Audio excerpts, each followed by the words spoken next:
ನಟ ದರ್ಶನ್ ಜೈಲಲ್ಲಿ ಹಲವು ಸಂಕಷ್ಟಗಳನ್ನ ಎದುರಿಸುತ್ತಿದ್ದಾರೆ. ಕಟ್ಟುನಿಟ್ಟಿನ ನಿಯಮಗಳಿಂದ ಮತ್ತಷ್ಟು ತೀವ್ರವಾದ ಸಂಕಷ್ಟಗಳಿಗೆ ಗುರಿಯಾಗಿದ್ದಾರೆ. ಜೈಲಿನಲ್ಲಿ ಕಟ್ಟುನಿಟ್ಟಿನ ನಿಯಮಗಳನ್ನ ಜಾರಿ ಮಾಡಲಾಗಿದೆ. ಕೈದಿಗಳಿಗೆ ಸಿಕ್ಕಿರುವ ರಾಜಾತೀತ್ಯದ ವಿಡಿಯೋಗಳು ಸಾಮಾಜಿಕ ಜಾಲತಾಣಗಳಲ್ಲಿ ವೈರಲ್ ಆಗ್ತಿದೆ. ಐಟಿ ಬಿಟಿ ಕಂಪನಿಗಳಿಗೆ ಬೈ ಬೈ, ಕಳಬಟ್ಟಿ ಫ್ಯಾಕ್ಟರಿಗಳಿಗೆ ಜೈ ಜೈ ಎಂದು ವ್ಯಂಗ್ಯ ಮಾಡಿದ್ರು. ಈ ಮೊದಲು ಜೈಲಿನ ಸಿಬ್ಬಂದಿಗೆ ದರ್ಶನ್ ಕೊಠಡಿಗೆ ಊಟ ತಿಂಡಿ ತಂದು ಕೊಡ್ತಿದ್ರು. ಈಗ ಅದನ್ನ ಬಂದ್ ಮಾಡಲಾಗಿದೆ. ದರ್ಶನ್ ಅವರು ಈಗ ಬಟ್ಟೆ ಒಗೆಯಲು ಮತ್ತು ಒಣಗಿಸಲು ಮಾತ್ರ ಹೊರಗೆ ಬರಬೇಕು. ಹಾಯ್ ಎಲ್ಲರಿಗೂ ನಮಸ್ಕಾರ. ನೀವು ನೋಡ್ತಿದ್ದೀರಾ ಸ್ಪೀಡ್ ಪ್ಲಸ್ ಕರ್ನಾಟಕ. ನಾನು ಪ್ರಿಯಾ ಸೋಮೇಶ್. ಚಿತ್ರದುರ್ಗದ ರೇಣುಕಾಸ್ವಾಮಿ ಕೊಲೆ ಕೇಸಲ್ಲಿ A2 ಆರೋಪಿ ಸ್ಥಾನದಲ್ಲಿದ್ದ ನಟ ದರ್ಶನ್ ಜೈಲಲ್ಲಿ ಹಲವು ಸಂಕಷ್ಟಗಳನ್ನ ಎದುರಿಸುತ್ತಿದ್ದಾರೆ. ನಟ ದರ್ಶನ್ ಇದೀಗ ಪರಪ್ಪನ ಅಗ್ರಹಾರ ಜೈಲಿನಲ್ಲಿ ಕಟ್ಟುನಿಟ್ಟಿನ ನಿಯಮಗಳಿಂದ ಮತ್ತಷ್ಟು ತೀವ್ರವಾದ ಸಂಕಷ್ಟಗಳಿಗೆ ಗುರಿಯಾಗಿದ್ದಾರೆ.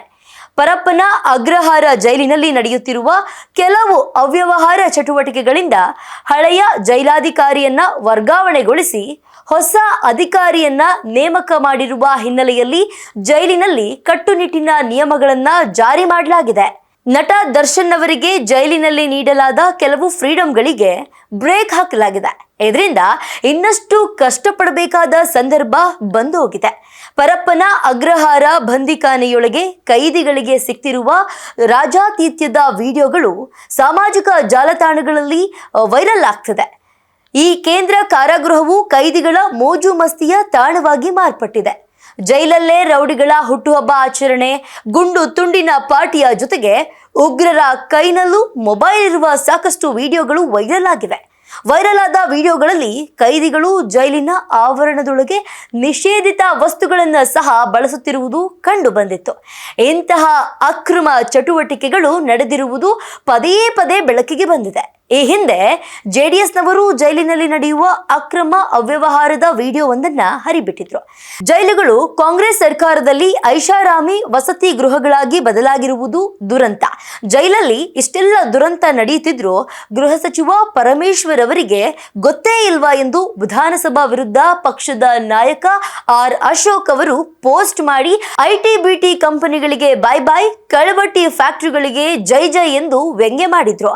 ಇದರಿಂದ ಆಡಳಿತ ಪಕ್ಷದವರ ಮೇಲೆ ಆರೋಪಗಳು ಕೇಳಿ ಬರ್ತಿರುವ ಹಿನ್ನೆಲೆಯಲ್ಲಿ ಕಾರಾಗೃಹದ ಅಧೀಕ್ಷಕ ಮ್ಯಾಗೇರಿ ಮತ್ತು ಸಹಾಯಕ ಅಧೀಕ್ಷಕ ಅಶೋಕ್ ಭಜಂತ್ರಿ ಈ ಇಬ್ಬರು ಅಧಿಕಾರಿಗಳನ್ನ ಅಮಾನತು ಮಾಡಿ ಕಾರಾಗೃಹದ ಮುಖ್ಯ ಅಧೀಕ್ಷಕ ಕೆ ಸುರೇಶ್ ಅವರನ್ನ ವರ್ಗಾವಣೆಗೊಳಿಸಿ ಮುಖ್ಯ ಜೈಲು ಅಧೀಕ್ಷಕರಾಗಿ IPS ಅಧಿಕಾರಿ ಅಂಶುಕುಮಾರ್ ಅವರನ್ನ ನೇಮಕ ಮಾಡಲಾಗಿದೆ. ಜೈಲಿನಲ್ಲಿ ಬದಲಾವಣೆ ತರಲು ಅಂಶುಕುಮಾರ್ ಅವರು ಮುಂದಾಗಿದ್ದಾರೆ. ಪ್ರತಿದಿನ IPS ಅಧಿಕಾರಿಯಿಂದ ಜೈಲಿನಲ್ಲಿ ಮಾನಿಟರಿಂಗ್ ಮಾಡಲಾಗ್ತದೆ. ಹಾಗಾಗಿ ದರ್ಶನ್ ಕನಿಷ್ಠ ಸೌಲಭ್ಯಗಳಿಗಾಗಿ ಮತ್ತೆ ಪರದಾಡಬೇಕಾಗಿದೆ. ಈ ಮೊದಲು ಅವರಿಗೆ ವಾಕಿಂಗ್ ಮಾಡಲು ಅವಕಾಶವನ್ನ ನೀಡಲಾಗಿತ್ತು. ಸದ್ಯಕ್ಕೆ ದರ್ಶನ್ ಅವರಿಗೆ ವಾಕಿಂಗ್ ಮಾಡಲು ಸಹ ಅವಕಾಶ ಇಲ್ಲದಂತಾಗಿದೆ. ರೂಮಿಗೆ ಬರ್ತಿದ್ದ ಊಟ ತಿಂಡಿ ಕೂಡ ಬಂದಾಗಿದೆ. ದರ್ಶನ್ ಈಗ ತಾವೇ ಹೋಗಿ ಊಟ ತಿಂಡಿ ತರಬೇಕಿದೆ. ಈ ಮೊದಲು ಜೈಲಿನ ಸಿಬ್ಬಂದಿಗೆ ದರ್ಶನ್ ಕೊಠಡಿಗೆ ಊಟ ತಿಂಡಿ ತಂದು ಕೊಡ್ತಿದ್ರು. ಈಗ ಅದನ್ನ ಬಂದ್ ಮಾಡಲಾಗಿದೆ. ದರ್ಶನ್ ಅವರು ಈಗ ಬಟ್ಟೆ ಒಗೆಯಲು ಮತ್ತು ಒಣಗಿಸಲು ಮಾತ್ರ ಹೊರಗೆ ಬರಬೇಕು.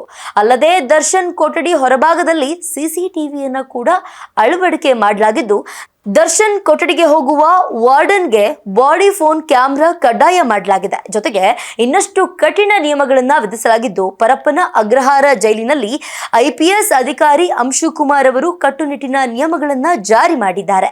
ಈ ರೀತಿಯ ನಿಯಮಗಳಿಂದ ದರ್ಶನ್ ಅವರಿಗೆ ಜೈಲುವಾಸ ಕಷ್ಟ ಆಗಿದೆ. ರೇಣುಕಾಸ್ವಾಮಿ ಕೇಸ್ನ ದೋಷಾರೋಪಣೆ ಈಗಾಗಲೇ ನಿಗದಿಯಾಗಿದೆ. ಸಾಕ್ಷಿಗಳ ವಿಚಾರಣೆ ನಡೆಯುವುದು ಮಾತ್ರ ಬಾಕಿ ಇದೆ.